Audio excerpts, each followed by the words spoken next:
commence, et puis les retardataires, comme c'est leur fonction triste, arriveront en retard. Ok. Bonsoir et merci. Merci à plus d'un titre. Merci parce que c'est toujours agréable de voir des visages d'amis, ça c'est incontestable. C'est toujours extrêmement agréable pour moi de parler de Gracchus Babeuf, qui est dans mon existence quand même quelqu'un qui occupe une part non négligeable. Et c'est toujours agréable pour moi de venir à Marseille, parce que quand je me penche un peu, je vois la Corse, et pour moi,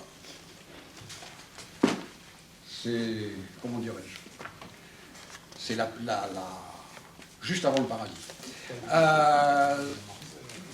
Henri a eu la gentillesse de dire qu'il y ait beaucoup de monde, pas beaucoup de monde, etc.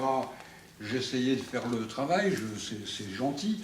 Je pense toujours à cette phrase de Sarah Bernard qui est pour moi un principe. Sarah Bernard, on lui disait, mais ça ne vous gêne pas de faire une pièce de théâtre devant 3 personnes? Elle disait, si j'ai donné l'amour du théâtre à une personne, j'ai gagné. C'est une phrase que n'importe quel militant ou militante doit avoir en tête.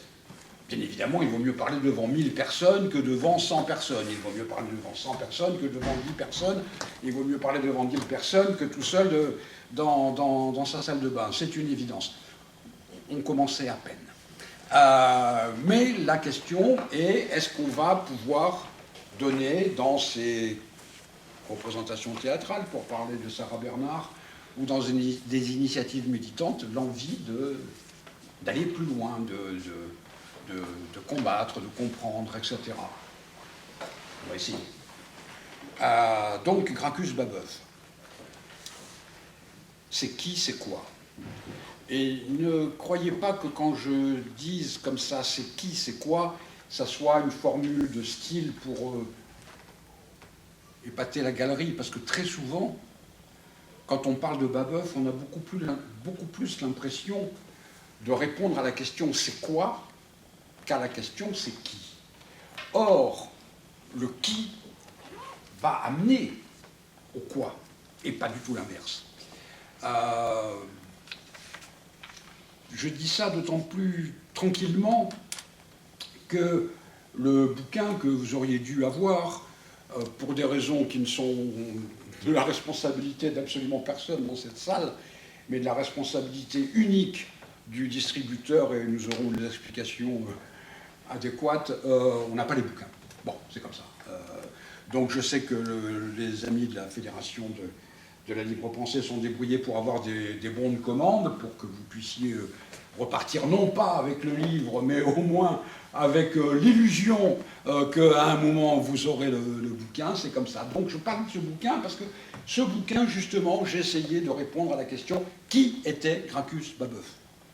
Parce que quand on farfouille un petit peu dans les dictionnaires ou dans les bouquins, n'importe quoi, on est toujours confronté à une description de Babeuf qui ne lui ressemble pas.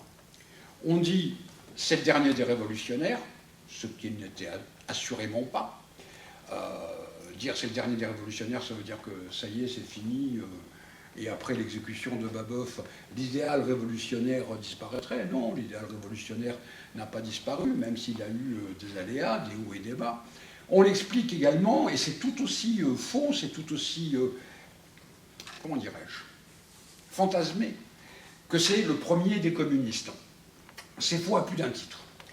C'est faux parce que, d'abord, et si je ne disais pas, Claude Mazorik m'en voudrait, il aurait raison, il ne faut jamais oublier que le mot communiste n'est pas un mot contemporain de la Révolution française. C'est un mot qui va venir bien plus tard. Quand vous lisez le mémorial de Sainte-Hélène et que vous lisez la phrase de Bonaparte, de Napoléon, disant qu'il avait menacé Buonarroti, les Français disent Buonarroti de le fusiller s'il continuait à faire sa propagande communiste, c'est du pur, comment dirais-je, du pur baratin. Il n'a jamais pu dire cela parce que le terme n'existait pas. Le terme va exister dans les années 1830, 1840, pas avant. Donc c'est une reconstruction. Donc le mot communiste, balayons-le, on va l'utiliser pour nous faire comprendre, mais surtout, pensons bien qu'il n'est pas contemporain. C'est très important cette distinction-là, parce que par exemple, Christophe Colomb a découvert l'Amérique, mais il n'a pas appelé l'Amérique. Donc les choses sont autrement plus compliquées que ça, et autrement ça voudrait dire que les choses et leurs noms soient dissociés. Ce n'était pas le premier des communistes, parce que le communisme, comme idéal d'une société sans propriété privée, existait depuis longtemps, depuis même l'Antiquité. Donc faire de Babeuf le premier des communistes, c'est une erreur historique majeure. En quoi il est le premier? C'est qu'il est le premier à avoir eu un projet politique de communisme, c'est-à-dire le premier à considérer sur la base de l'expérience de la Révolution française que pour réorganiser la société, il fallait procéder à une méthode politique, c'est-à-dire prendre le pouvoir et à partir du pouvoir réorganiser la société. De ce point de vue, il ne fait que continuer la méthodologie des Jacobins, de Robespierre, voire même la méthodologie de Rousseau qui expliquait « j'ai vu que tout tenait aux politiques ». Mais ce n'est pas le premier communiste. Donc ce n'est pas le dernier révolutionnaire, ce n'est pas le premier communiste. Et ces gens-là, quand ils le qualifient d'une manière ou d'une autre, j'espère que c'est assez clair dans l'exposé que je viens de faire, évitent soigneusement de répondre à la question « c'était qui ?» On a l'impression que c'est une sorte de poteau indicateur qui dirait « là, il y a la révolution, là, il y a le communisme, mais que le bonhomme, le type, l'individu, le personnage, l'homme de chair et de sang, avec ses craintes, avec ses amours, avec ses enthousiasmes, avec ses colères, etc., sa psychologie n'existe pas. » Drôle de truc. Ça nous ramène à une conception de l'histoire, comme science, qui serait l'histoire des fantasmes. Marc Bloch, que nous considérons les uns et les autres comme l'apogée de la recherche historique, disait « l'histoire, c'est la science des hommes dans le temps ». Des hommes au sens être humain. Donc ce n'est pas l'histoire du climat, ce n'est pas l'histoire des pierres, ce n'est pas l'histoire des couleurs. J'ai entendu hier quelqu'un faisant l'histoire des couleurs. Non, c'est l'histoire des êtres humains, comment ils ont vécu et pourquoi ils ont vécu. Une fois que j'ai dit ça, il faut que j'aille maintenant sur qui était Gracchus Babeuf. Plus exactement, Gracchus Babeuf n'est devenu Gracchus Babeuf qu'à un moment précis de son évolution. Il est né François-Noël Babeuf en 1760 à Saint-Quentin. Je ne sais pas si le nom d'Emmanuel Macron vous dit quelque chose. Ce personnage a écrit un bouquin, ou plus exactement, j'ai dit ça dans l'émission de Laure Adler, j'appelle pas ça un bouquin, disais-je, j'appelle ça une suite de pages numérotées. Juste avant l'élection présidentielle de 2017, il a commis une suite de feuilles numérotées. Que bien évidemment, comme je suis un imbécile, je me suis débrouillé pour lire, à ma grande consternation. Eh bien, Emmanuel Macron dit à un moment je n'étais prédestiné en rien à devenir ce que j'allais devenir. C'est d'une bêtise affligeante, affligeante. Dans une république, personne n'est prédestiné. Nous sommes censés, dans une république, être à égalité. Et puis, la vie fait ce qu'elle fait. Dire « je n'étais pas prédestiné », c'est quelque part un regret de la société d'Ancien Régime où on est prédestiné. Et bien évidemment, on comprend plus exactement, ça éclaire la psychologie du jeune Emmanuel Macron, ses amitiés envers les monarchistes de tous ordres, de tout poil, son côté favorable à la réaction, favorable, j'insiste bien, à l'Ancien Régime. Donc, Babeuf, par comparaison, n'était pas destiné à devenir ce qu'il allait être. Pourquoi? Nous sommes en 1760, je l'ai dit. Nous sommes en 1760 en Picardie. La Picardie, qui est Il faut faire extrêmement attention quand on étudie l'histoire de France. C'est valable de l'histoire en général, mais l'histoire de France plus particulièrement. On a tendance à anonymiser les régions, chaque région étant égale à une autre. Ce n'est pas vrai, c'est pas comme ça. Michelet avait cette formule magnifique sur la Picardie. Je ne suis pas très fan de Michelet comme historien, mais comme styliste, c'est pas mal. Il disait « l'histoire s'est entassée en Picardie ». Et quand on regarde l'histoire de France, on voit qu'il y a eu un certain nombre d'événements considérables, parce que c'est une zone frontière. Or, cette zone frontière, cette zone de guerre, ou de pré-guerre, quand on regarde par rapport à la frontière, dans les années 1760, depuis plusieurs décennies, elle n'est plus une zone de guerre. Il n'y a plus de guerre, comment dirais-je, de guerre en France sur le territoire français, sur le territoire hexagonal, on va dire. Ça va avoir des conséquences considérables dans l'organisation des villes, dans l'organisation de la population, dans la démographie, dans les progrès de la médecine, etc., etc. Et donc la Picardie, 1760, se caractérise très schématiquement par deux traits, qui est, un, c'est une terre agraire. Je l'ai dit dans le bouquin que vous auriez dû avoir, si le distributeur n'avait pas fait ce qu'il a fait. J'explique que Picardie, c'est la terre des Picards. Les Picards, ce sont les gens qui piochent. Picard, c'est le piocheur. Les Normands, c'est la terre des hommes du Nord. Les Picards, c'est des piocheurs. Il n'y a pas plus explication de la réalité agraire de la Picardie que cette étymologie. Il y a cela, mais nous sommes en 1760. Et il ne faut surtout pas considérer que la société française, on va dire, avant la Révolution, soit une société atone, une société qui ne soit pas traversée de contradictions vives, de contradictions profondes. Il y a le début du capitalisme, certainement pas dans les proportions qui existent à cette époque-là en Angleterre, mais d'un capitalisme caractérisé par ce que Marx appelait dans le Capital la manufacture à domicile, c'est-à-dire l'exploitation la plus haute. On fait travailler les gens chez eux, et ce sont des vendeurs qui récupèrent le produit. Attention, l'exploitation la plus haute, ce qui ne veut pas dire que le profit soit plus haut, parce que que vous vouliez ou non avoir 1000 ouvrières et ouvriers dans un même endroit, la production est grande, vous en avez 1000 dispersés, l'exploitation est peut-être plus grande, mais la production ne l'est pas, donc il y a une contradiction. Et dans cette industrie textile à domicile, il va y avoir la mère de Babeuf, qui est une ouvrière du textile à domicile. Pourquoi ? Parce que dans la pauvreté qu'on ne mesure pas de la France du XVIIIe siècle, pour la population paysanne, il fallait tout faire pour récupérer un minimum de richesse, un minimum de combat contre la misère.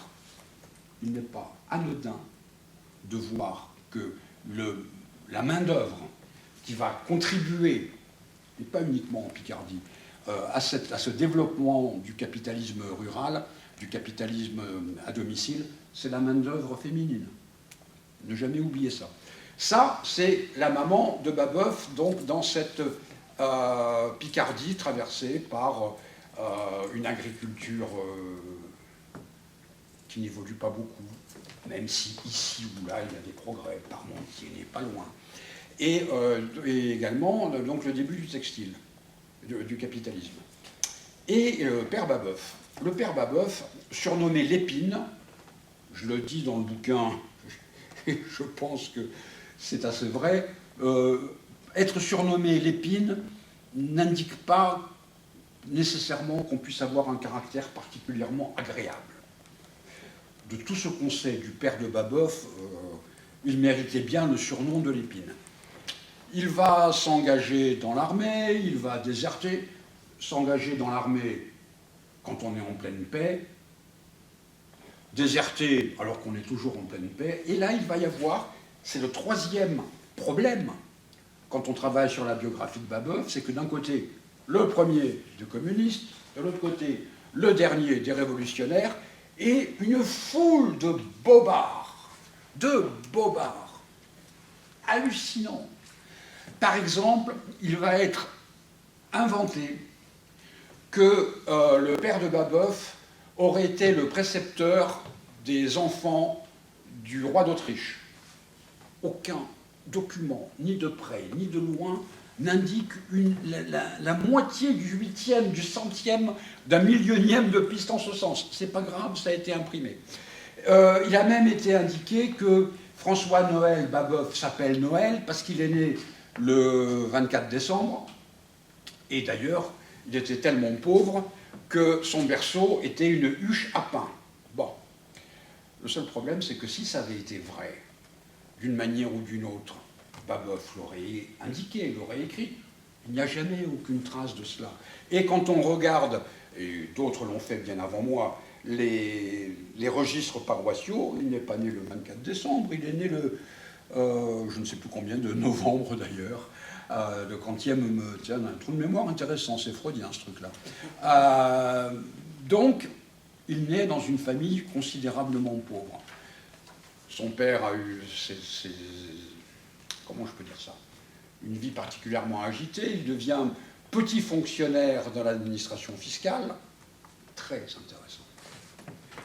Dans quelle mesure l'extrême attention que Babeuf va accorder aux questions fiscales au moment de la Révolution, est-ce que ce n'est pas un héritage ou un produit ou un souvenir de l'activité paternelle? C'est fort probable. De la même manière qu'il s'intéresse à il va s'intéresser plus tard à ces questions de développement de l'industrie. Et là, il se passe quelque chose d'assez étonnant, parce que vraiment, j'insiste, une première enfance, on a des choses à en dire, parce que Babeuf est devenu ce qu'il est devenu et qu'il a fallu essayer de comprendre la trajectoire du personnage, mais il n'y a absolument rien de commun de différent, d'intéressant. C'est la vie de millions d'enfants en France au XVIIIe.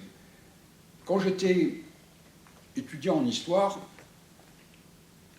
vous pouvez imaginer que ça remonte à quelques années, comme un imbécile, j'avais lu cette phrase de Marc Bloch qui disait que l'histoire était essentiellement psychologique. Ce n'est pas ça qui était imbécile. Ça, c'était au contraire extrêmement judicieux. Mais comme j'étais un jeune...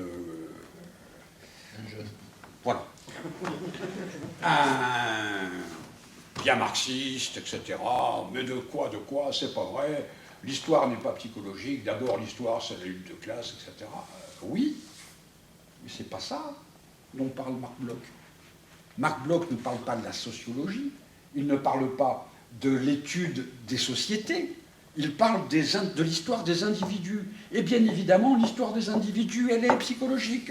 Et Marc Bloch avait totalement raison, et j'avais totalement tort. Mais bon, la seule excuse que j'avais, c'est que j'avais 18 ans. Ben, je te connaissais déjà à l'époque. Et c'est vrai en plus. Pourquoi je dis ça? Parce qu'il va se passer quelque chose qu'on ne sait pas, dont on ne sait pas les raisons. Quelqu'un de son entourage va se prendre d'affection pour lui et va lui apprendre à écrire. Nous sommes dans une société où l'éducation, elle est particulièrement réduite. Et il lui apprend à écrire, à lire et à écrire. Et cette rencontre, on croit savoir qui c'est, va doter le jeune Babeuf d'une calligraphie exceptionnelle. Tellement exceptionnelle que maintenant, non seulement on peut lire ce qui est de la main de Babeuf, et on peut le lire dans le bouquin que vous avez failli avoir, on a reproduit quelques exemples de cette calligraphie, mais on peut l'identifier. Par exemple, je fais un aparté, mais ce n'est pas grave. Il y a un révolutionnaire qui s'appelait Fournier l'Américain, qui a écrit des mémoires. Bon, révolutionnaire de deuxième catégorie, mais un type intéressant quand même. Or, on sait que Babeuf a travaillé pour Fournier l'Américain au printemps 1793. Bon. Et on s'interroge sur les mémoires de Fournier l'Américain. On s'interroge, mes petits camarades historiens s'interrogent, mais s'interrogent à moitié. Ils font les choses, ils s'arrêtent au milieu du gué. Parce que c'est bien beau de s'interroger sur les mémoires de Fournier l'Américain.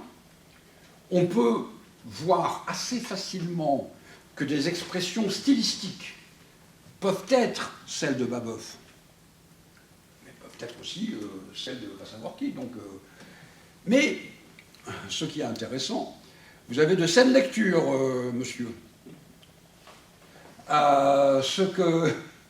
Ce qui est intéressant quand on fait un petit peu l'histoire, c'est qu'il faut avoir, c'est pas dans ce bouquin-là que je cite cette phrase de John le Carré, c'est dans la biographie du conventionnel Jacob Dupont, que vous avez peut-être dans votre collection.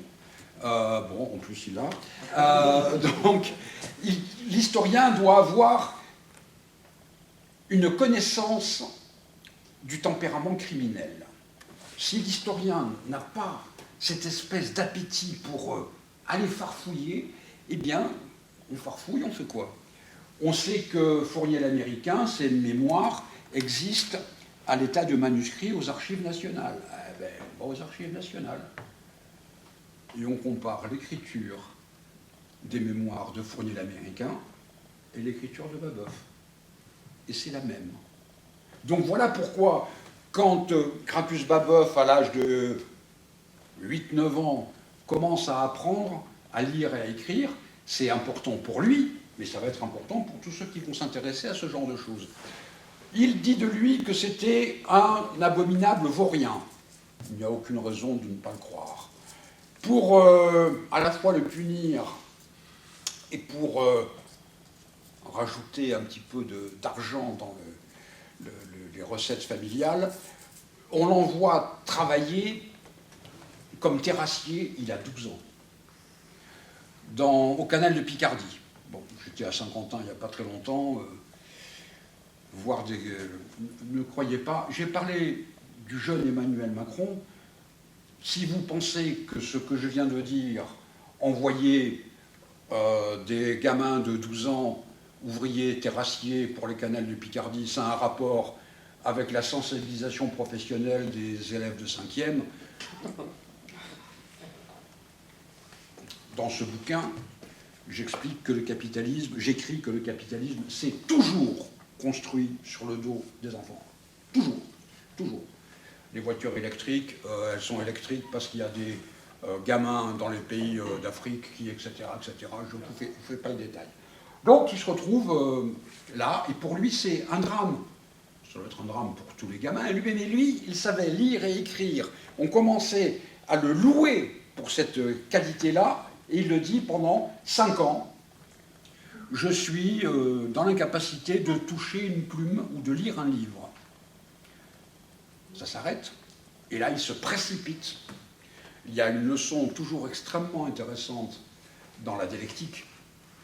C'est ce qu'on appelle le développement inégal et combiné, c'est-à-dire quand les choses sont trop concentrées, à un moment il faut que ça explose. Pendant des années, François-Noël Babeuf n'a pas pu lire et écrire. Va savoir quelle accumulation de rage, de colère, de frustration il a dû avoir pour que, dès qu'il peut, il se met à lire et à écrire, et il va devenir, pas immédiatement, mais assez vite quand même, ce qu'on appelle un feudiste. Un feudiste, c'est un truc très intéressant. C'est un spécialiste du droit féodal. Pourquoi? Et ça nous renvoie à toute la compréhension de la société française dans les années 1770-1780. Plutôt 70 d'ailleurs. Et je vais m'expliquer sur ce retard. Comme vous le savez, les seigneurs, les féodaux, vivaient par les taxes qu'ils prélevaient sur les paysans. Bon. La richesse des seigneurs s'effondre, j'ai dit s'effondre, c'est une erreur, diminue régulièrement au fil des années, des décennies et des siècles, bon, pendant que la bourgeoisie continue à grappiller, à grappiller, à grappiller. pour faire face à cela, les seigneurs ont l'idée de ressusciter, si j'ose dire, les taxes féodales, les droits féodaux tombés en désuétude. Et ils inventent une catégorie professionnelle qu'on appelle les feudistes. Ce sont des gens qui sont chargés de chercher dans les archives les taxes féodales qui n'existent plus et qu'il faut remettre sur le, comment dirais-je, en activité pour récupérer un petit peu de recettes. C'est essentiellement dans les années 1770. Quand Babeuf commence cette activité-là, les feudistes sont déjà en voie de disparition parce que ça ne sert à rien. Vous pouvez tondre un œuf, vous pouvez noyer un poisson dans l'eau, vous pouvez, tant que vous voulez, essayer de remettre en place des taxes féodales qui n'existent plus, parce que même si vous remettez en place ces taxes féodales, la bourgeoisie a pris le dessus, la paysannerie résiste, et l'activité des seigneurs, elle est totalement réduite. Donc,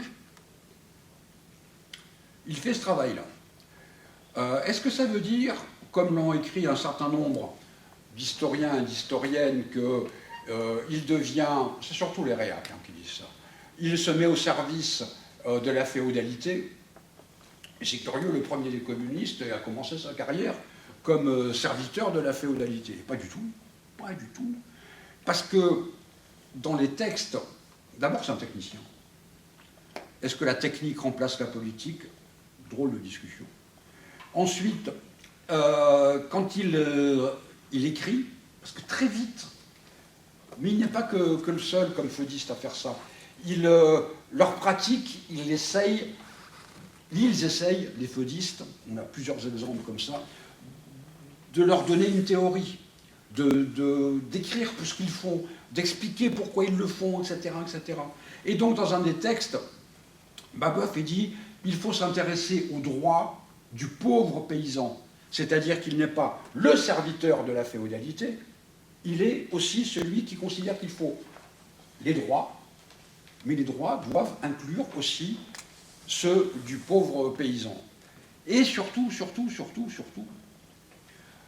ce que mes complices en histoire ont fait et qui est dramatique, c'est qu'ils ont mal lu Babeuf. Babeuf, à un moment, dit « C'est dans les archives de la féodalité que j'ai compris les mystères de l'usurpation de la caste féodale. » Et des gens qui ont lu ça de travers disent « Ah ah, c'est en devenant feudiste que Babeuf a compris que la féodalité, etc., c'était une usurpation. » Pas du tout.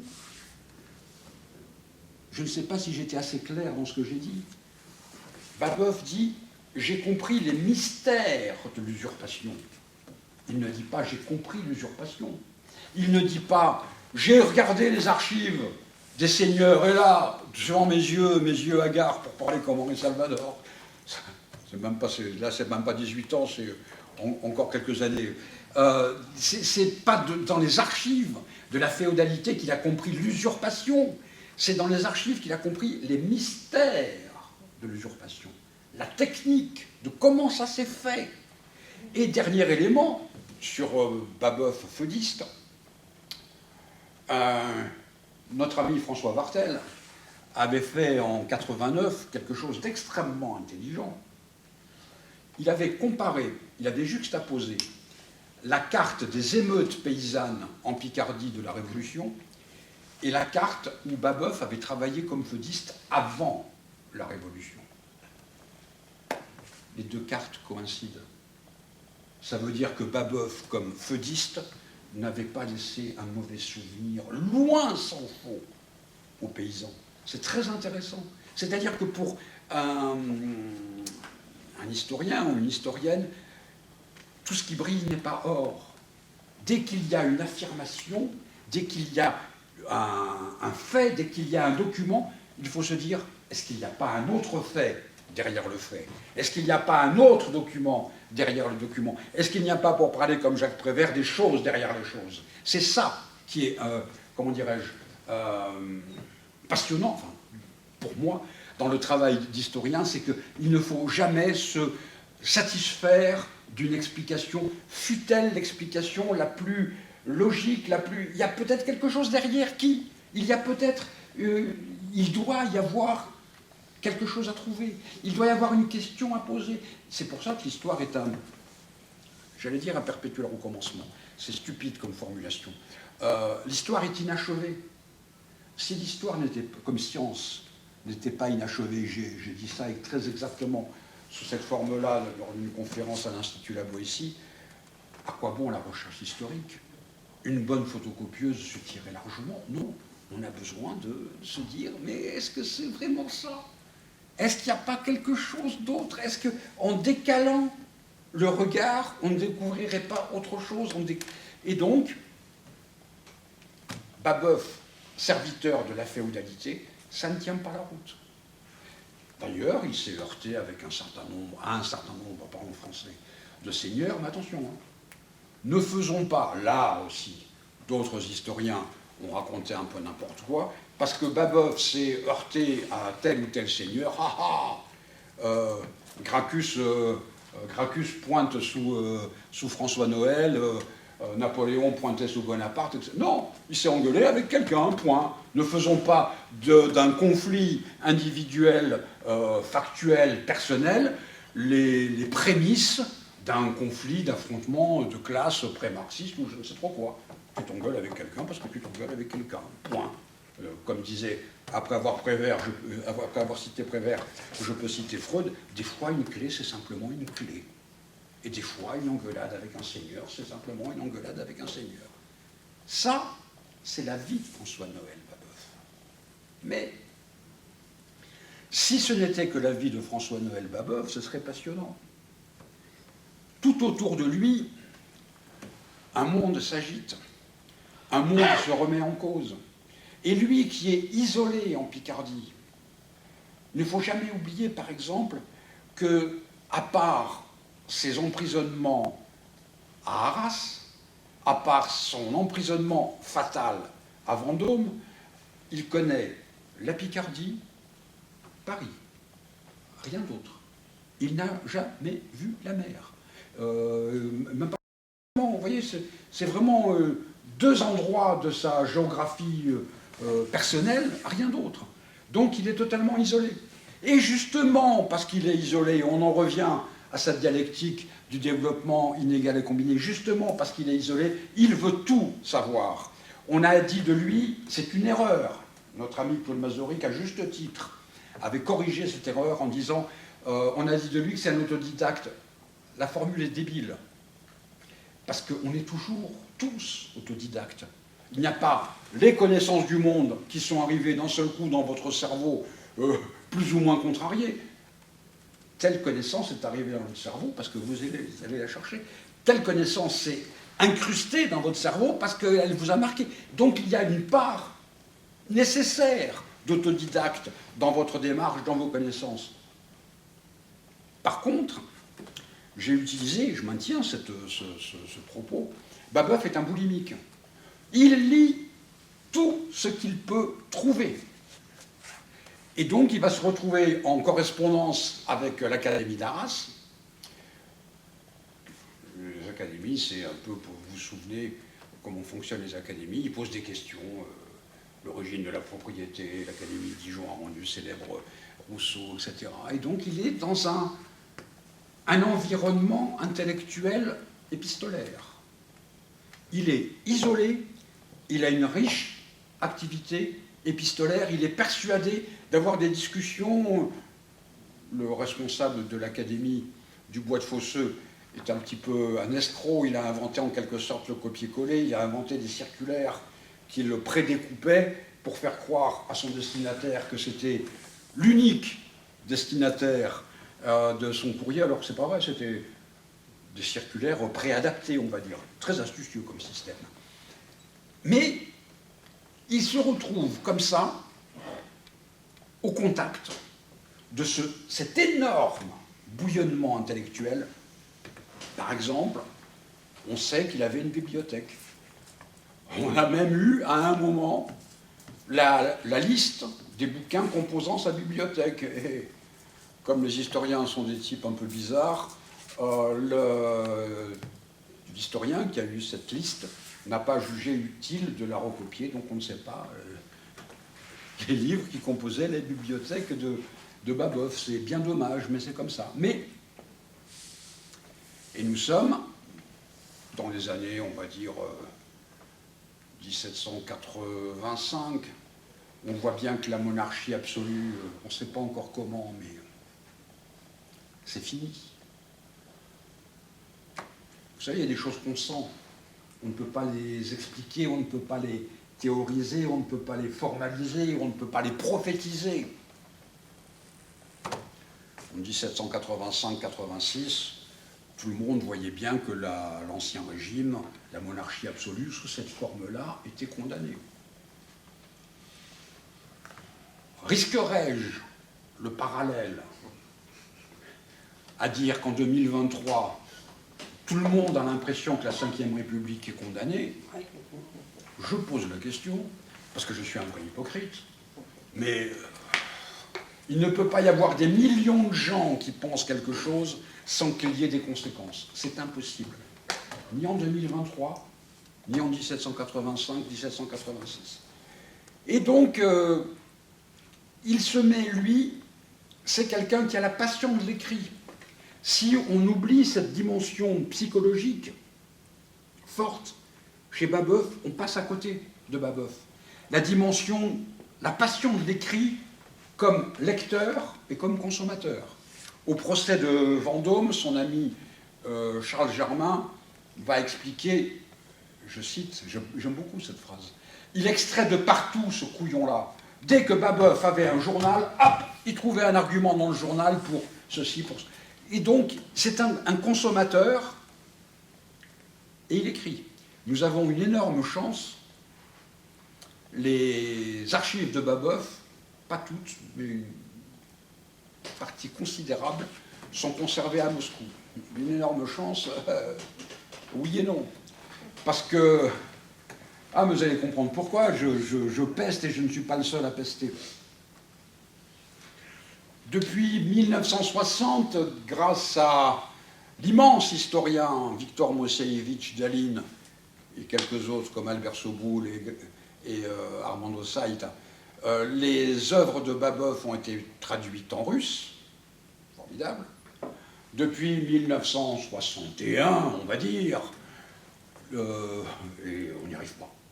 Nous cherchons à ce que les œuvres de Babeuf, les manuscrits de Babeuf, écrits en français, soient publiés en français.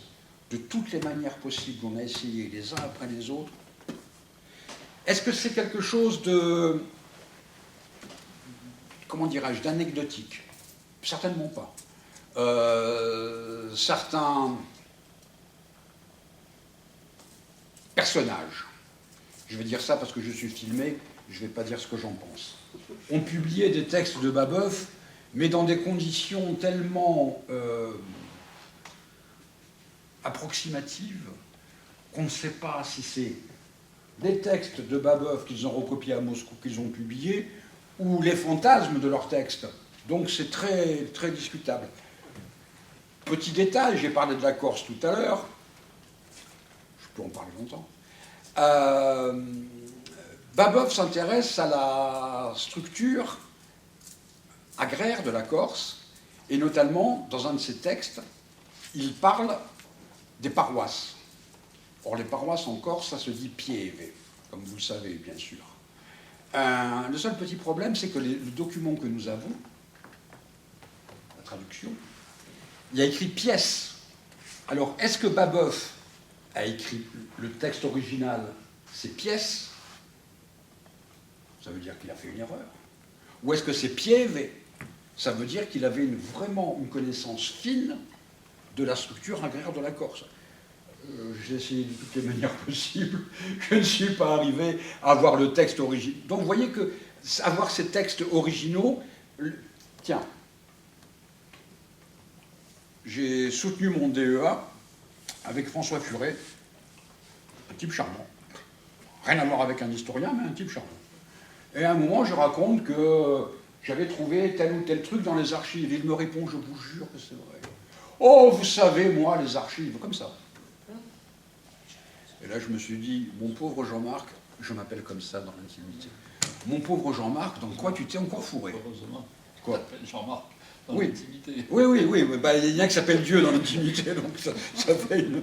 Donc, tu vois, je suis un peu conscient quand même de mes limites. Et donc, moi, au moins, vous savez, moi, les archives, bon, bizarre.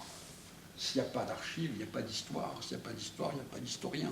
On peut être politologue, on peut être idéologue, on peut être chroniqueur, on peut être tout ce qu'on veut. On n'est pas historien, c'est différent. C'est un autre métier, c'est une autre réalité. Donc, il écrit. Et il essaye de se faire connaître. C'est l'époque où il y a toutes sortes de brochures. Vous savez, on dit qu'en 1789, la liberté de la presse a été proclamée, c'est vrai. Il ne faut pas dire de bêtises, c'est vrai. Mais comme toujours, le droit précède le fait. C'est parce que la liberté de la presse, elle existait de fait. Vous allez avoir des milliers et des milliers de brochures qui sont, sur lesquelles il est indiqué « imprimé à Londres ». Ce dont vous pouvez être certain, c'est que ça a été imprimé partout, sauf à Londres. Parce qu'il fallait faire croire que ces brochures venaient de Londres et que ce n'était pas l'imprimeur en bas de la rue qui bricolait. Et donc il y a une corrosion absolue de la monarchie absolue. Je devrais écrire, elle est pas mal cette formule. Une corrosion absolue de la monarchie absolue. Et dans cette situation-là, les premières émeutes révolutionnaires, la journée des Tuiles, à Grenoble, en 1788, je n'ai pas l'impression que Babeuf y ait porté attention. Mais c'est la journée la plus haute. Mais tout le pays, en 88-89, n'est qu'une gigantesque émeute. On a l'impression d'être au moment des mobilisations des retraites il y a quelques mois. C'est une immense émeute. Louis XVI, confronté à cette situation qui lui échappe, a cette idée que longtemps j'ai cru stupide, qui est loin d'être stupide. Elle est stupide parce que ça s'est cassé la figure, mais c'est comme toujours au poker. Hein. Au poker, vous perdez, on pourra dire vous avez perdu, mais vous gagnez, on pourra dire vous avez gagné. L'idée en elle-même n'était pas imbécile, c'était de convoquer les États généraux, c'est-à-dire lui, le monarque absolu, convoque une structure, les États généraux qui sont censés le conseiller pour les questions fiscales. Le monarque absolu est en train de dire « je n'arrive plus, aidez-moi ». On pourrait dire que c'est une impasse, et on pourrait dire aussi que le coup est finement joué, parce que c'était aussi une manière pour lui de créer quelque chose qu'allait le conseiller et de reprendre la main. C'est classique. C'est extrêmement classique. Vous avez une situation d'immense tumulte, vous concertez. Vous négociez. Vous négociez. Vous faites semblant de négocier. Vous ouvrez la discussion. J'ai toujours voulu discuter. Là, bien sûr, la maison, on est en train de foutre le feu à ta baraque. J'ai toujours voulu discuter avec les pompiers, mais enfin, c'est mes amis. Et puis après, une fois que l'incendie est fini, c'est quand même moi le maître de la maison. Hein. C'est classique. Le coup de Louis XVI est devenu un échec. Il est devenu un échec. Il n'était pas un échec. Il est devenu un échec, pourquoi? Non pas parce que Mirabeau aurait dit « sortez d'ici », etc. Ça, c'est du baratin absolu. C'est dans Valeurs actuelles et Stéphane Bern qui vous font croire ce genre de choses. C'est parce que le pays entier était, je l'ai dit et je le redis, une immense émeute. Il faut relire Jaurès, il faut relire Kropotkin là-dessus. Des jacqueries, non pas des jacqueries, la formule est mauvaise, des émeutes rurales et urbaines sur tout le territoire. Donc, à un moment, les gens des États généraux ont dit on n'est plus les États généraux, nous sommes l'Assemblée nationale. Parce que regardez bien les choses. Au début, que dit la CIS, par exemple? Qu'est-ce que le tiers-État? Tout. Qu'est-il dans l'ordre politique? Rien. Qu'aspire-t-il à être? Quelque chose. C'est pas très révolutionnaire, ça, vouloir être quelque chose. C'est même pas réformiste. On est vraiment dans le bas de gamme de chez... Et tout va exploser. Et donc, dans cette situation-là, Babeuf est à Paris, non pas le 14 juillet, le 17 juillet. Et d'ailleurs, pour d'autres raisons, j'ai été amené à relire le bouquin de Jacques Godchaux sur le 14 juillet 89, que je vous recommande, ça se trouve dans les bouquins de poche. Quelque part, c'est une esbrouffe, le 14 juillet. C'est rien. Ce n'est pas... C'est un symbole. Ce n'est pas le 14 juillet qui change le rapport de force. Jacques Godchaux, avec son intelligence immense, dit que l'événement majeur de juillet 89, c'est pas le 14, c'est pas la prise de la forteresse, c'est quelques heures auparavant, quand le général commandant la garnison de Paris, dont j'ai oublié le nom, réunit les chefs, et que les chefs se rendent compte que l'armée va passer du côté de la Révolution, qu'il n'y a plus une troupe pour maintenir l'ordre. C'est ça, le changement du rapport de force. C'est pas la prise de la Bastille elle-même. Le film « Le peuple sans roi » est un très beau film, c'est une autre discussion. Parce que justement, il met en scène ce symbole. Mais ce n'est qu'un symbole. Les rapports de force n'ont pas changé. Ni le 13, enfin si le 13, mais certainement pas le 14 et certainement pas le 15. Et Babeuf arrive à Paris le 17 juillet, il assiste à quoi?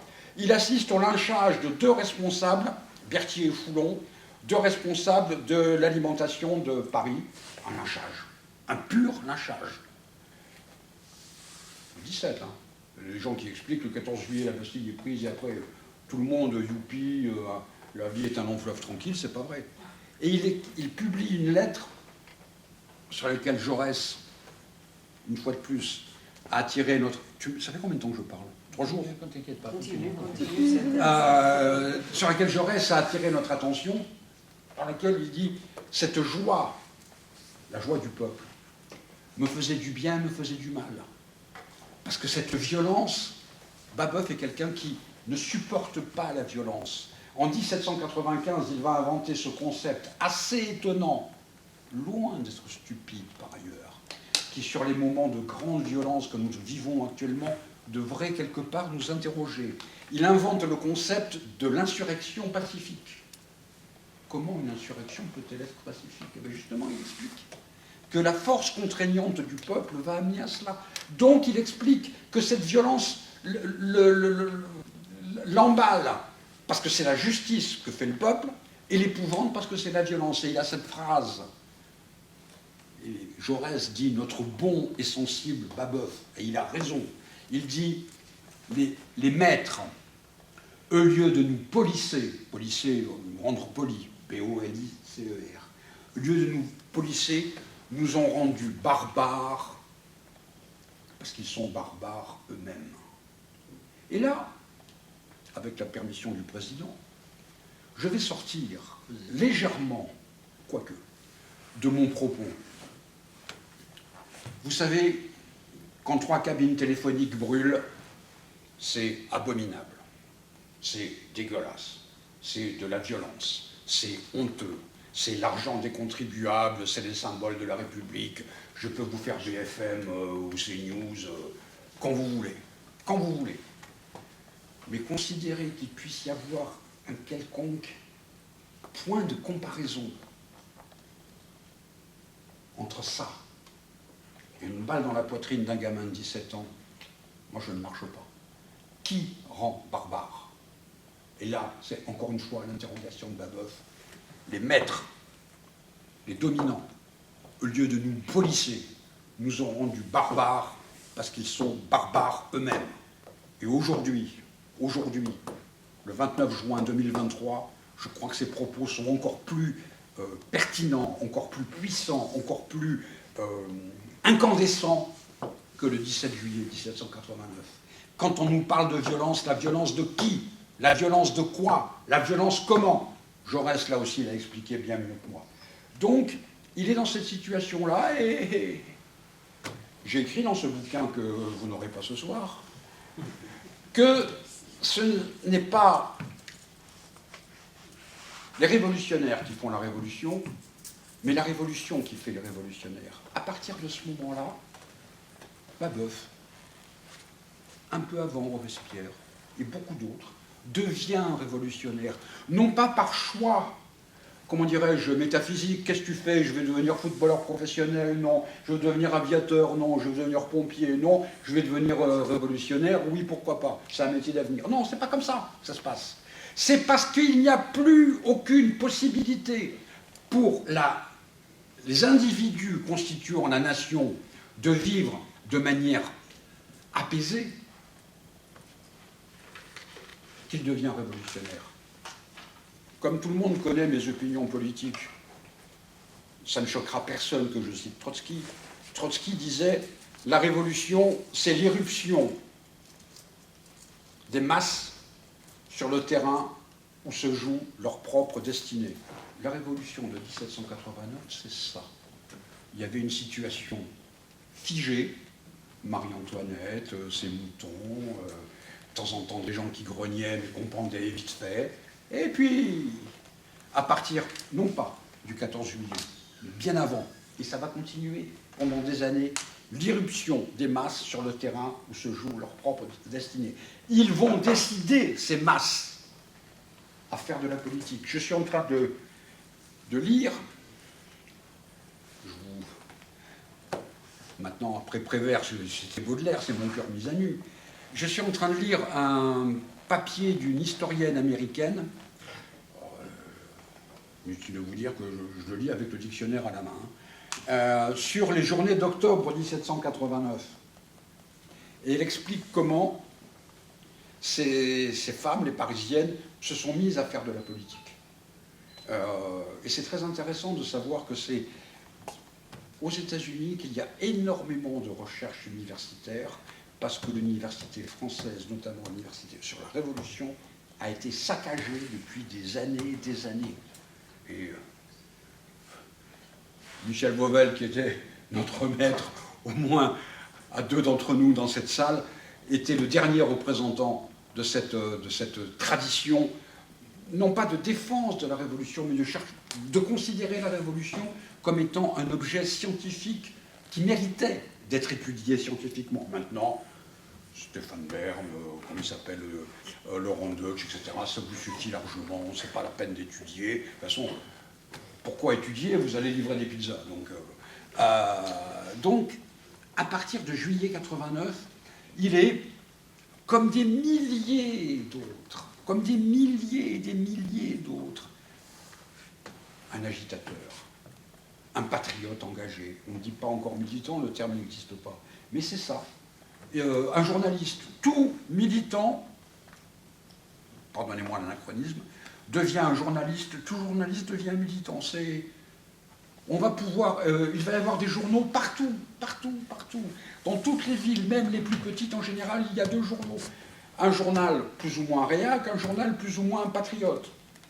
Et c'est très intéressant parce qu'il faut toujours confronter les deux journaux. Même à Bastia, Buonarroti, il vient pour imprimer son journal, etc. Et il devient un journaliste en Picardie, un journaliste révolutionnaire, et on s'est interrogé, parce que c'est le seul journal qui, au nord de la Seine, va avoir un minimum, enfin, les seuls journaux, un minimum d'existence. Mais le problème, excusez-moi, un historien disait, oui, mais le journal ne va pas fonctionner parce qu'il n'y a pas beaucoup d'abonnés. Avec tout le respect que j'ai pour cet historien réel historien, un réel respect, c'est une tautologie. Le journal n'existe pas parce qu'il n'y a pas beaucoup d'abonnés. D'accord, il n'y a pas beaucoup d'abonnés parce qu'il n'y a pas de journal. Bon, on ne s'en sort pas. La question est, pourquoi si peu d'abonnés à ce journal? Et parce que, et j'en reviens à ce que je disais sur la Picardie du début, la Picardie, c'était quelque chose d'écrasé, on va dire, en quelque sorte. Les tissus, les réseaux jacobins, en 1790, n'existent pas en Picardie. Ils vont exister bien plus tard. Et donc, dans ce creux de l'histoire révolutionnaire en Picardie, qui est considérablement modéré en 90, 91, 92, Babeuf essaye de s'inscrire. Il ne va pas y arriver. Il va indiquer, par exemple, qu'il est le seul de sans-culotte dans l'administration. C'est le cas. Et il a l'impression de ferrailler Et c'est pas une impression, il ferraille contre les bourgeois modérés qui tiennent le haut du pavé. Attention, il s'appuie quand même sur des réseaux limités, mais il y a ici ou là des émeutes populaires qui l'encouragent, qui le soutiennent, qui arrivent à obtenir satisfaction. Mais ce n'était pas lui qui dirige. Et même si il a été surnommé le marat de la Picardie, c'est à la fois très vrai, parce qu'il veut être le marat de la Picardie, et très faux, parce que s'il était vraiment le marat de la Picardie, il n'aurait pas besoin de dire qu'il est le marat de la Picardie. Vouloir dire « je suis le marat de la Picardie » veut dire qu'on n'a pas d'existence réelle, pas comment dirais-je, pas d'épaisseur personnelle, pas d'épaisseur militante. Donc il essaye il n'y arrive pas. Et là se passe quelque chose qui est passionnant. Qui est passionnant parce qu'on ne sait pas vraiment. J'ai une explication, mais... Et il est 19h20 ? Et mon train est demain à 8h. Donc je peux continuer. Je peux continuer, c'est juste pour te situer dans le temps. Donc, nous sommes en 1792. Les 5 années les plus importantes de la vie de Babeuf sont devant moi. Et il me reste un quart d'heure. Bon poids. Pardon ? Bon poids. Bon. Non, mais vas-y, continue. Ne te laisse pas impressionner. Oui, non, mais de toute façon, pour m'impressionner, il en faudra un petit peu plus, mais quand même, ça va rendre les choses un petit peu plus curieuses. Je vais quand même m'arrêter sur ce fond. Babeuf est un administrateur de la vente des biens nationaux, un type dont tout le monde sait l'extraordinaire honnêteté, l'extraordinaire rigueur, le patriotisme tranché, le sens des principes, etc. Bon, il y a une vente des biens nationaux qu'il opère, et il fait un fond. Il substitue une signature, un nom, à la place d'un autre nom. C'est incompréhensible. Lui qui est un juriste éminent, c'est un ancien codiste, lui qui est un patriote intact, sa notoriété est grande, etc. Comme je l'ai dit dans le bouquin que vous n'aurez pas, pendant quelques minutes, il n'est plus Babeuf. Bien évidemment, tous ses ennemis se précipitent là-dessus, et il est obligé de quitter la Picardie pour se réfugier à Paris. Ce qui est une immense chance. En Picardie, il était condamné à être un petit agitateur provincial, comme il y en avait des milliers et des milliers d'autres à Paris. Il va être, lui, le révolutionnaire, comment dirais-je, par excellence, se retrouve au cœur de la capitale révolutionnaire par excellence. C'est formidable. Attention, les premières semaines vont être épouvantables. Il est dans une misère effroyable. Il dit l'inverse à sa famille. À sa famille, il dit tout va bien. Et pourquoi? C'est comme les soldats au front, en 14 et etc., qui disent « Ah, mais ça se passe très bien la guerre. Pourquoi? Tu vas inquiéter ta famille? Ça se fait pas comme ça. » Donc évidemment, certains historiens et certains disent « Ah, mais tout allait bien pour Babeuf. » Non, c'est pas vrai. C'est pas vrai. Mais c'est pas parce que quelque chose est écrit que c'est vrai. À un moment, par exemple, il dit dans mes amis, les gens que je connais, un tel, Robespierre. C'est pas vrai. C'est pas vrai. Mais il a le besoin de... Sa femme a été obligée de mettre au clou les quelques meubles qu'ils avaient pour pouvoir vivre. Donc, bon. Et donc, en 93, il va se retrouver dans l'agitation sans culotte, il va se retrouver dans l'agitation de l'été 93, où il va avoir un rôle énorme dans la gestion de l'économie dirigée par la ville de Paris sur la question de subsistance. Comme il le dit à sa femme, je fais quelque chose que jamais j'aurais pu faire ailleurs. Il a ce levier qui consiste par la politique à pouvoir modifier les choses. Et je n'ai pas volontairement pas parlé des idées de Babeuf, parce qu'il y a tellement eu de bouquins sur les idées de Babeuf. dont certaines étaient fantasmées ou recréées ou inventées ou je ne sais trop quoi, ou inventées dans les deux sens. Hein. Soit, pour reprendre la formule de Michel Vauvel, on tirait sur les brins d'herbe pour les faire pousser, soit au contraire, si quelque chose ne plaisait pas, on découpait.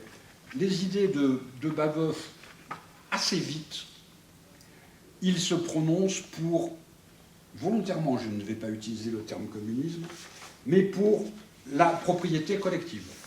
Et il ne sait pas encore comment. Il parle des fermes collectives, mais il ne sait pas comment ça va se faire. Toutes les années antérieures à la Révolution, il hésite comme ça, il dit « ça serait bien, mais... il parle d'un écrivain utopiste, il dit « quel dommage que ce réformateur laisse les moyens en blanc ». Il va y avoir la Révolution qui va changer et qui va faire que les moyens ne sont plus en blanc.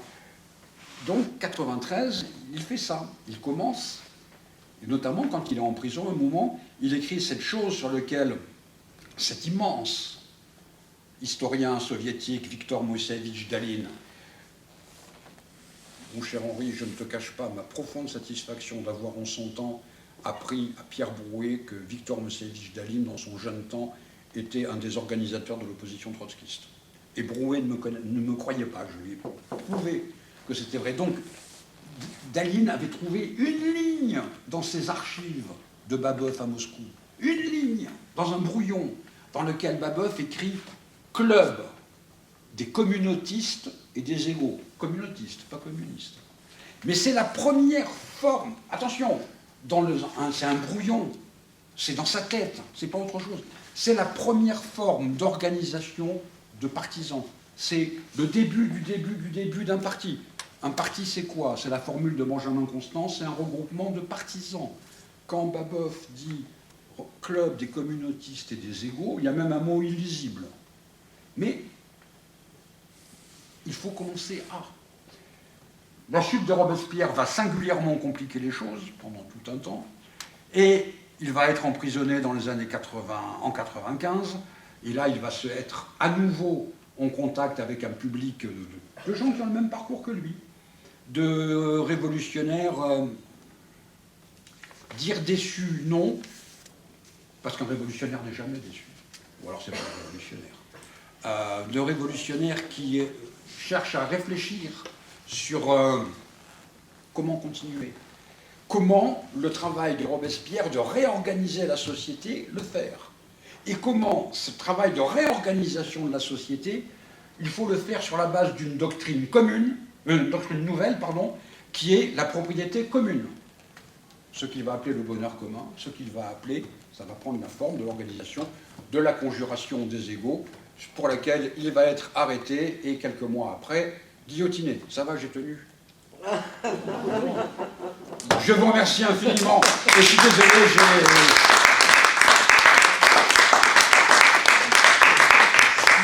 on va proposer à la salle de prendre la parole, mais ils font ce qu'ils veulent. Poser des questions, éventuellement des interventions, ceux qu'ils veulent absolument. Et après, tu pourras reprendre ton propos. Écoutez, j'ai fait un bouquin là-dessus. Je ne suis pas responsable de la défaillance du distributeur. Non, c'est certain. Donc, est-ce que... Allez-y. Justement, je vais vous proposer une lecture en attendant celle qu'on attend. Et donc, pour la beauté du texte, je signale quand même qu'il y a dans le roman d'Aragon, la Semaine Sainte, un pur moment babouliste. C'est à la jointure des deux tomes, parce que le roman est en deux tomes. Donc, à la fin du premier tome, il y a le chapitre qui s'appelle, à la fin du premier tome, il y a le chapitre qui s'appelle le rendez-vous de Poix. C'est une réunion subversive qui rassemble des anciens compagnons enfin, il met en scène, c'est une fiction naturellement, hein, mais des anciens compagnons de Babeuf, et donc qui prépare quelque chose, et ça se passe en 1815, au moment où Napoléon revient de l'île d'Elbe, et il chasse Louis XVIII qui prend la route du Nord, et c'est pourquoi on se retrouve... alors, dans les bagages de Louis XVIII, il y a le peintre Géricault, et tout le roman tourne autour du personnage de Géricault, Et ce moment de la nuit du roman, c'est le moment où Géricault, qui se retrouve parmi les mousquetaires du roi, non pas sans doute par une nécessité politique, mais c'est parce que, comme peintre, on sait très bien qu'il a eu le goût des chevaux, etc. Bon. Et donc, c'est le moment où tout à coup s'opère une sorte de prise de conscience. Il échappe à les représentations qui étaient les siennes dans ce moment-là. L'intérêt de ce moment, c'est qu'on est dans la transition, effectivement, entre le moment de la fabrique, dont vous avez parlé, de cette proto-industrie, et ce qui s'annonce déjà du processus long de l'industrialisation au sens moderne, et donc où on se pose la question de savoir quelle est la tactique politique et la stratégie politique qu'il convient d'avoir. Et donc, je le signale tout simplement parce que ce moment qui est au cœur du roman est d'une très très belle écriture, et donc ça nous aidera à patienter en attendant de mettre la main sur le vôtre. Je voudrais dire aussi qu'à quelques centaines de mètres d'ici, il y a le musée des Beaux-Arts, et dans le musée de Marseille, et dans ce musée, il y a une toile de Topino Lebrun qui s'appelle La mort de Caius Gracchus, qui est sans doute un hommage sublime au martyr de Babeuf, victime de la réaction interdite du directoire. Et Topino Lebrun était abonné au Tribune du Peuple, parce que nous avions travaillé il y a quelques années sur les abonnés méridionaux au Tribune du Peuple, et Topino Lebrun était des abonnés, des sympathisants de Babeuf. Je voudrais aussi te demander, qu'est-ce que tu penses de la dernière biographie de Babeuf, avant la tienne, de Laura Mason, qui s'appelle, je crois, Le Dernier Révolutionnaire, qui a été publiée aux États-Unis l'an dernier. Qu'est-ce que tu en penses de cette biographie? Je vais en dire un mot. Allons-y, continuons. Si. Vas-y. J'ai une question, j'espère que je ne me trompe Mais pas. je sais quoi faire les choses. Il semblerait que Babeuf ait voté l'emprisonnement et la mort de Robespierre. Pourquoi? Pardon? Il semblerait que Babeuf ait contribué à voter la mort de Robespierre. Pourquoi? Je suis parti pour 2 heures encore.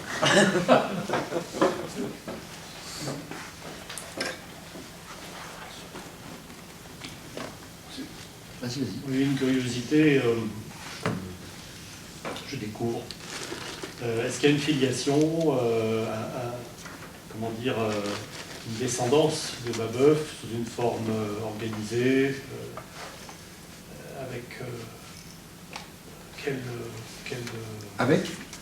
quels effectifs éventuels au fil du 19e siècle? J'en ai pour 3 heures. On n'a pas de frein. Non. Je peux? Après 8 heures, ça ira. Tu pourras développer jusqu'à ce qu'on puisse rendre la salle à l'heure prévue. Ah, mais... Voilà. Mais sinon, tu peux développer absolument ce que tu veux. D'autres, je profite là, donc, d'autres interventions, d'autres questions, remarques, contributions? Vous êtes sûr, hein? Une fois, 2 fois. Voilà. Oui, moi, vite fait, moi, je suis prof d'histoire géo en lycée. Parle fort, s'il te Je plaît. suis prof d'histoire géo en lycée. Pardon? Il est prof d'histoire géo en lycée. Le pauvre. Et dans les programmes, évidemment, Babeuf est complètement absent, invisibilisé. On met en avant, au contraire, des figures telles que Madame Roland. Et il y a des événements qui sont aussi complètement occultés, comme par exemple les femmes qui vont chercher le roi à Versailles en octobre 1580. C'est un événement qui est vraiment majeur. Et ça n'apparaît même pas dans les manuels. Bon, j'en ai pour 4 heures. Voilà, c'était juste Moi, je une veux bien aller remarque. chercher Macron. Alors, plusieurs choses.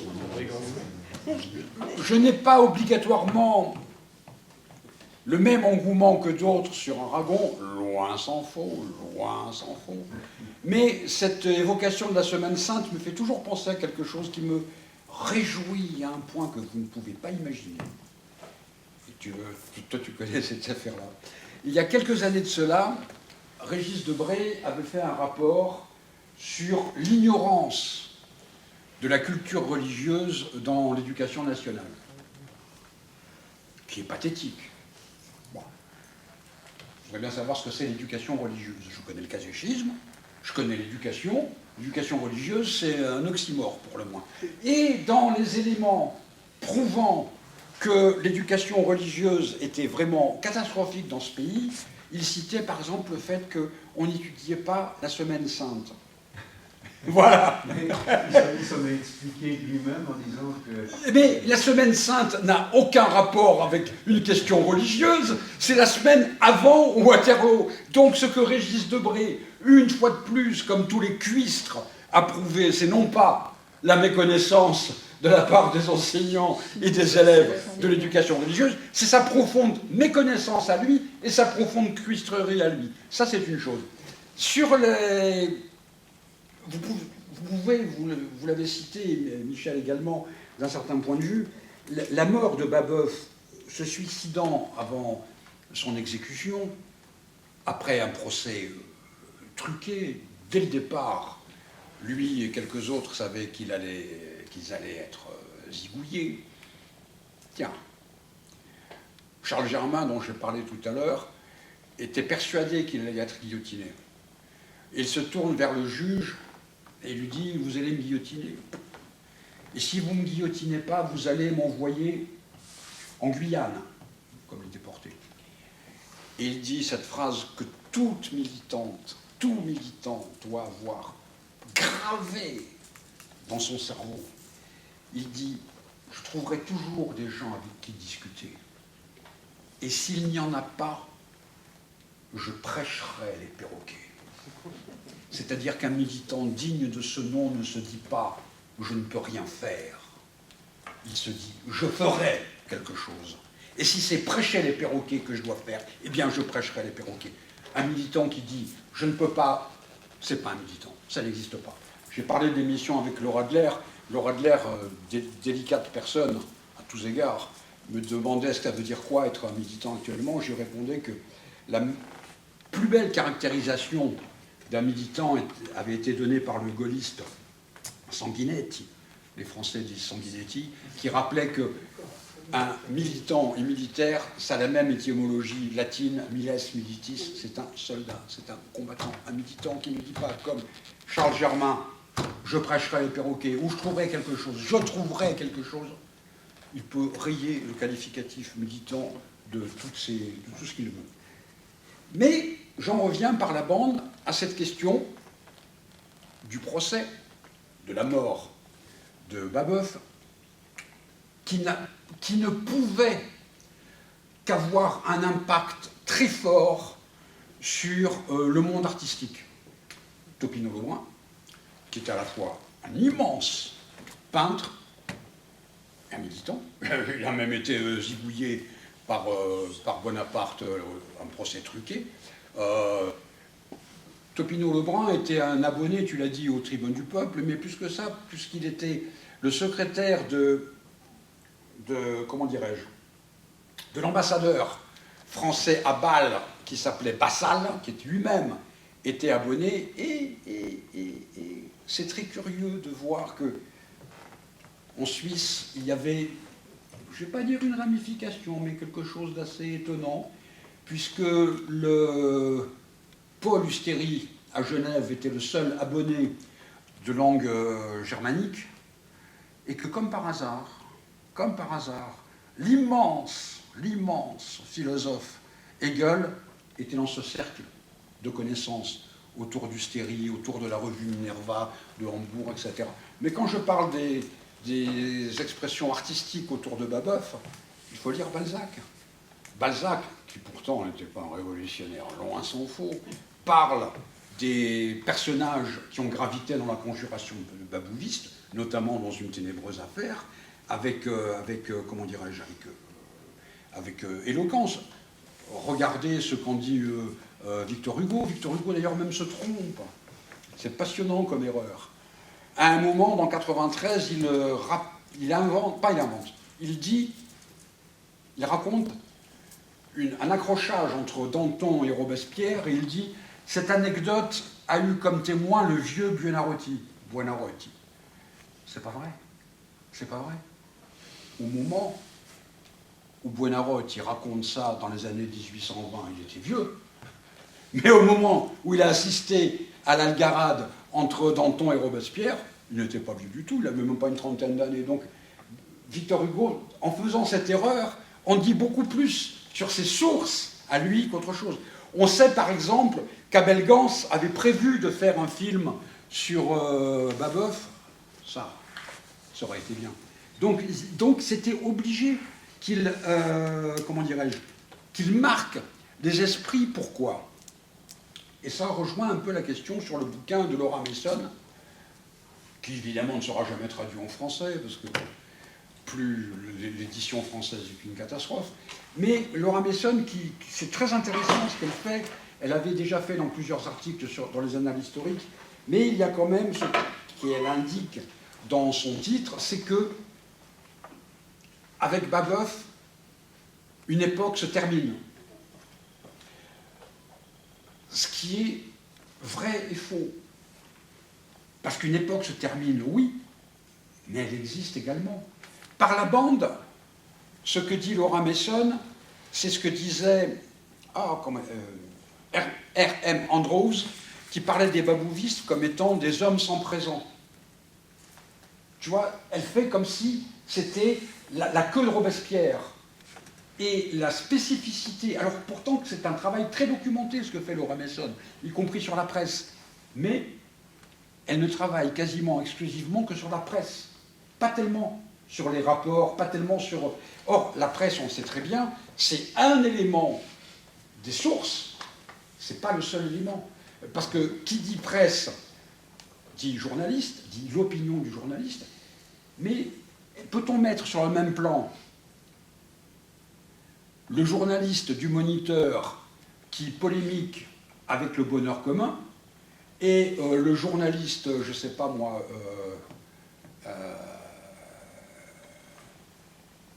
de l'antiterroriste de Toulouse qui condamne tous les révolutionnaires? Il y a journal et journal, il y a journaliste et journaliste. Le journal, ça veut dire quelle diffusion, ça veut dire quel lectorat, etc. etc. En ne regardant que la presse, on n'a qu'une vision, je dirais, un peu étroite des choses. Donc, la manière avec laquelle la conjuration est perçue, je le dis dans le bouquin, le télégraphe de Chappe existe depuis très peu de temps, et le télégraphe de Chappe est réservé pour les grandes nouvelles, les victoires militaires, etc., etc. L'arrestation de Babeuf est annoncée par le télégraphe de Chappe. Ça veut dire que le directoire considérait que c'était quelque chose d'important. Pourquoi? Nous sommes dans une situation, et ça explique l'engouement pour certains artistes. L'affaire Babeuf, elle est condamnée quasiment dès son existence. Pourquoi? Ça peut paraître brutal ce que je veux dire. Pourquoi? Il veut réorganiser la société sur des bases nouvelles. Youpi. Pour cela, il s'inspire du modèle jacobin d'organisation, et il le fait de manière encore plus compliquée, puisque c'est dans la clandestinité, avec la conjuration des égaux, des émissaires dans les départements, des ramifications, pas partout, etc. Bon, tout ça c'est bel et bien bon, tant que c'est sur le papier. Mais sur quelle force sociale pouvait-il s'appuyer pour aller plus loin? Engels, qui était un immense connaisseur de la Révolution française, c'est probablement pour ça qu'il était détesté par Staline et par les siens, Engels disait le directoire est quand même fondamentalement un régime bourgeois et paysan. Oh, oh, immense caractérisation, immense caractérisation. Quand on étudie, je l'ai fait, la carte des abonnés du Tribune du Peuple, il y a toute la partie très schématiquement qui va de la Manche à Montpellier, où il n'y a quasiment aucun abonné au tribun du peuple. Le silence de la population paysanne condamne la tentative. Donc il est dans une situation où la paysannerie ne marchera pas, c'est évident.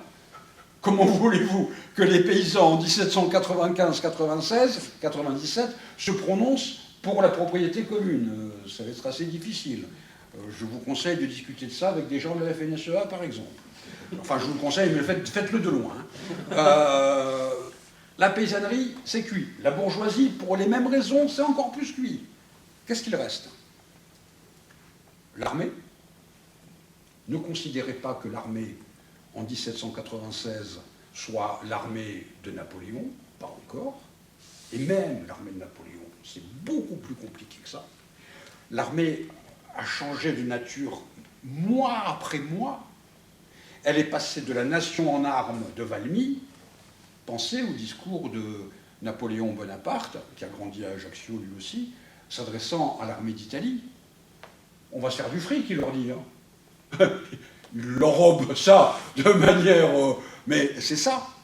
Et donc, l'armée n'est plus l'armée des citoyens soldats, n'est pas encore l'armée de la grande armée, mais il y a deux possibilités.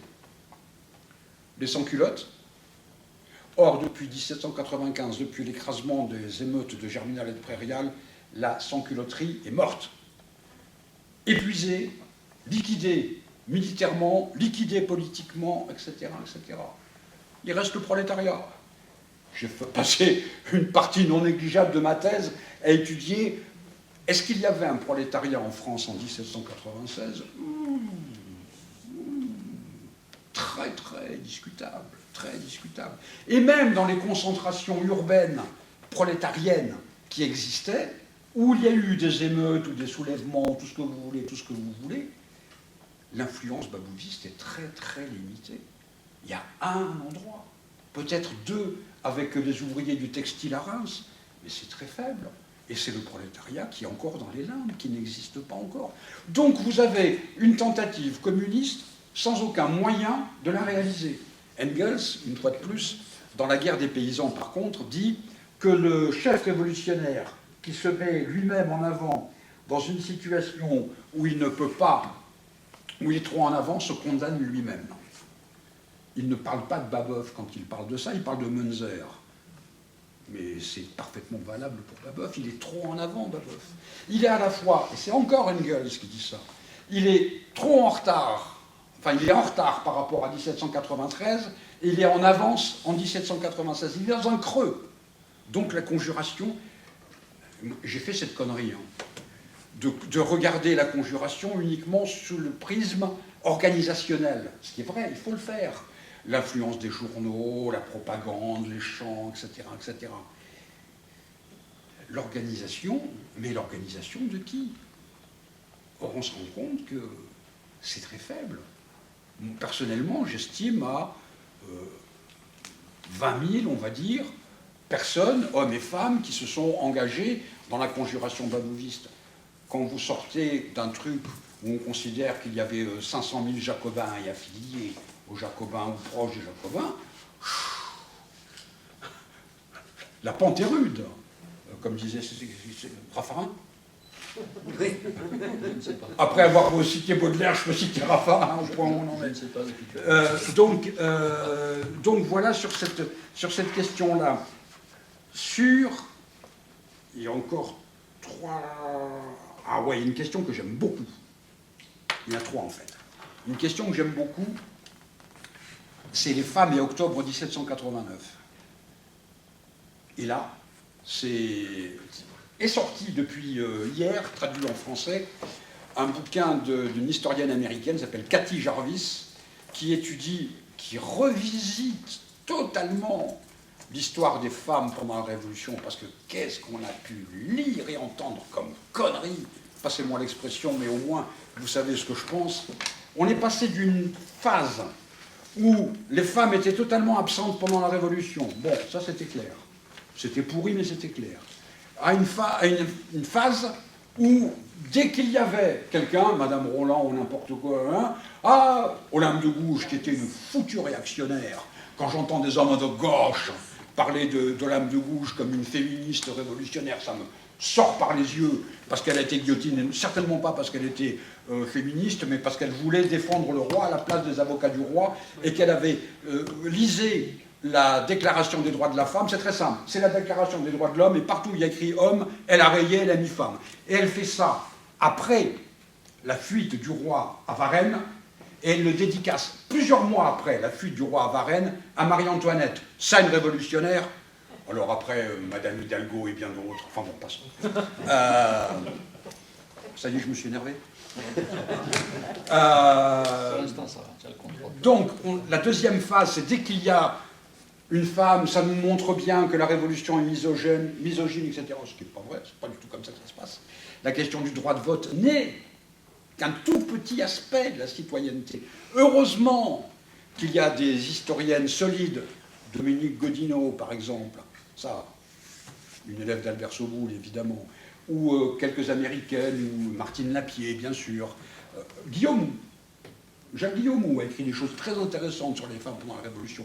Or, l'article dont je parle, toujours pas traduit en français, montre que l'événement majeur de 1789 n'est pas la prise de la Bastille. Dire la marche des femmes à Versailles, c'est très mal fait.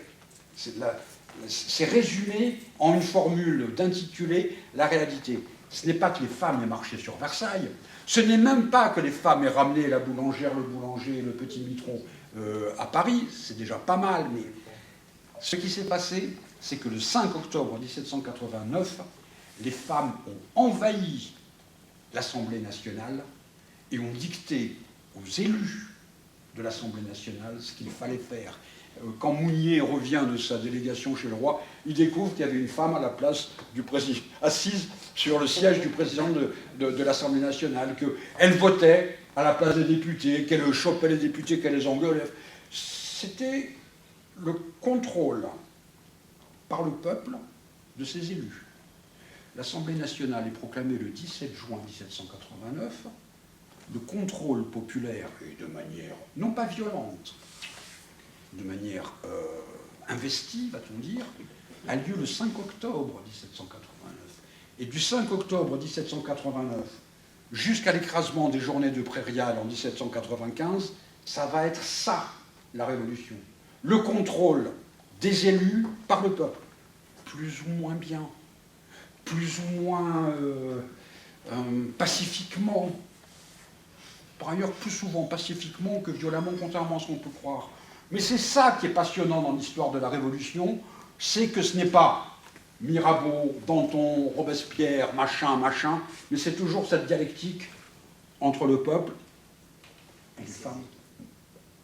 Le 5 octobre 1789, les femmes au premier rang, et les élus. C'est cette dialectique-là qui importe, qui va prendre la place, qui va prendre la forme du jacobinisme, du club des Jacobins plus exactement, pour pouvoir contrôler les élus, avec les ramifications en province, qui va prendre la forme dans les conditions de clandestinité de la conjuration babouviste, puisqu'ils vont chercher à contrôler les élus, puisque Buonarroti, dans son bouquin sur la conjuration de Babeuf, explique qu'ils ont réfléchi à tout ça, qu'ils ne savent pas comment faire, qu'il faut contrôler les élus, ils vont même inventer quelque chose qui n'existait pas en 93, quelque chose qui s'appelait le corps des conservateurs de la liberté, des gens qui étaient chargés de surveiller les élus pour savoir, mais des gens dont c'était le métier, pour savoir s'ils avaient bien fait leur boulot, en plus du contrôle populaire. Donc il y a toute cette dialectique-là. Avant-dernière question, si je n'ai pas répondu, vous m'engueulerez. Robespierre et Babeuf. C'est très intéressant parce que c'est très compliqué. Babeuf a repéré Robespierre avant la Révolution. Il écrit même à un de ses correspondants, cet homme-là, Robespierre, ne sera toujours que l'avocat des pauvres. C'est pas mal. En 1786 ou 87, d'avoir perçu ça, c'est le moment où Robespierre se fait connaître pour la défense du droit des bâtards, des enfants naturels, mais à l'époque ça s'appelait les bâtards. Donc déjà, avoir perçu cette personnalité, et cette personnalité sociale chez Robespierre, c'est pas mal. Il va le soutenir, même si à certains moments, il considère que Robespierre est un peu raide, comme il dit. Oui, ça c'est vrai. L'immense historien qui s'appelait Georges Lefebvre parlait du médiocre élan vital de Robespierre. Je suis assez d'accord. Je suis très heureux de ne pas avoir eu à passer un week-end avec Robespierre. C'est pas... c'est comme ça. Robespierre est probablement la personne que je considère le plus haut parmi les révolutionnaires. Il n'y en a pas beaucoup. Mais de là à passer des soirées avec lui, non. Donc il y avait cette distance de Babeuf sur la psychologie de Robespierre, qui faisait que, à l'inverse, son ami Buonarroti avait au contraire la plus grande proximité avec Robespierre parce qu'ils étaient taillés dans le même métal, si j'ose dire. Vraiment des gens, ce qui n'empêchait pas Buonarroti d'avoir une vie sentimentale particulièrement agitée. C'est peut-être pour ça que j'aime bien le personnage. Mais bon, c'est des individus, ils sont différents, heureusement. Les choses changent à la chute de Robespierre. Mais je fais une erreur. J'aurais dû dire, par exemple, que Robespierre et Babeuf se retrouvent ensemble sur plusieurs aspects, notamment l'un et l'autre, une certaine distance vis-à-vis de Rousseau, paradoxalement. Les deux se considèrent comme des élèves de Rousseau, et régulièrement, les deux prennent leur distance vis-à-vis de telle ou telle chose de Rousseau. Quand Robespierre considère que l'athéisme ne doit pas être une doctrine d'État, et je pense qu'il a raison, l'athéisme est une opinion personnelle qu'il faut respecter, mais ça ne peut pas être une opinion, comment dirais-je, collective. Ce n'est pas... Il ne faut pas faire comme, comment s'appelle-t-elle, la présidente de l'Assemblée nationale qui confond la laïcité et l'athéisme d'État. Oui, je continuerai à l'appeler comme je l'ai appelé. Donc, la laïcité, je ne dis pas que Robespierre était laïque, les choses sont beaucoup plus compliquées que ça, mais il expliquait qu'il ne fallait pas... Il avait cette formule géniale, que tous les libres penseurs devraient connaître, et j'espère que je leur casse suffisamment les pieds pour qu'ils la connaissent. Robespierre disait: celui qui interdit la messe est aussi fanatique que celui qui l'a dit. Je trouve ça, waouh! Celui qui dit la messe, il dit la messe. C'est son droit. S'il dit la messe au nom de l'État, ça c'est toute autre chose. Mais si tu veux interdire une opinion particulière, tu es un fanatique à ton tour. Et ça, vous comprendrez l'abîme sur tous les plans qui sépare Robespierre de Caroline Fourest, par exemple. Quand je dis sur tous les plans, même les mettre dans la même phrase, j'apprécie que ça te fasse rire, Barbara, même les mettre dans la même phrase, c'est un peu... Donc, quand Robespierre est exécuté, il faut faire très attention à une chose. Au moment du 9 Thermidor, et qu'ils zigouillent tout le monde, la plus grande fournée d'exécution, c'est le lendemain de la chute de Robespierre, 200 robespierristes. Tous les vainqueurs de Robespierre sont persuadés d'avoir gagné, c'est vrai, mais chacun sur sa propre idée, ce qui est faux. Par exemple, le 9 Thermidor, Vadier, qui est un imbécile par ailleurs, dit « Ah, mais vous vous rendez compte, Robespierre, c'est un modéré, il voulait protéger Danton. » Bon. Le même jour, Robespierre a un problème de voix, il s'étouffe, et quelqu'un lui dit « C'est le sang de Robespierre de Danton qui t'étouffe. » C'est-à-dire que l'accusation contre Robespierre est portée par des gens qui disent « Il a protégé Danton » et par des gens qui disent « Il a exécuté Danton ». Le but, c'est de l'éliminer, peu importe les arguments. Le lendemain, ou 2 jours après, ou 3 jours après, je ne sais plus, le 12 Thermidor, Barère dit « Le gouvernement révolutionnaire va continuer comme avant ». Tonnerre d'applaudissements de la Convention. Ils sont persuadés qu'ils vont continuer. Ils ont simplement éliminé Robespierre. C'est certains qui considèrent ça. D'autres considèrent que, bon, maintenant qu'on s'est débarrassé de l'emmerdeur, on va pouvoir s'en mettre plein les poches. je caricature à peine. Donc il y a toutes sortes d'opinions. C'est une coalition. Et le principe d'une coalition, c'est qu'elle explose dès qu'elle a gagné. Et Babeuf se retrouve à ce moment-là avec une chance terrible. Il est connu comme étant doté d'un joli brin de plume. Tiens, je vais vous faire une, comment on appelle ça, une avance sur le bouquin que vous allez tous commander.